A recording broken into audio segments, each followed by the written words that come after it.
வணக்கம். நான் உங்கள் ராமன். நதியோரம் அமர்ந்து கிடந்த ஒரு மனிதனிடம் ஓடும் நதி ஒரு சில வார்த்தைகளை கூறியதாம். நான் நதி போல ஓடிக்கொண்டே இருக்கிறேன். நான் சேரும் இடம் கடல்தான் என்று நன்கு அறிவேன். ஆகவே என்னை நீங்கள் பயன்படுத்தி கொள்ளுங்கள்.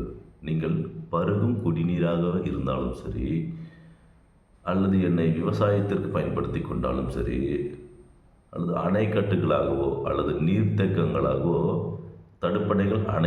தடுப்பணைகள் அமைத்து எண்ணெய் தேக்கி வைத்து கொண்டாலும் சரி, அல்லது ஏரி குளங்கள் போன்ற சிறிய அணைக்கட்டுகளை உருவாக்கி எண்ணெய் தேக்கி வைத்து நீங்கள் வாழும் இந்த பூமியின் நீர்மட்டத்தை உயர்த்தி கொண்டாலும் சரி, ஆகமத்தும் என்னை நீங்கள் பயன்படுத்தி கொள்ளுங்கள். ஏனெனில் நான் உங்களுக்கானவன் அல்ல, இந்த உலகில் வாழும் ஒட்டுமொத்த உயிர்களுக்கானவன் அப்படின்னு சொல்லிட்டு அந்த நீர் அந்த மனுஷன்கிட்ட சொல்லிச்சாமா.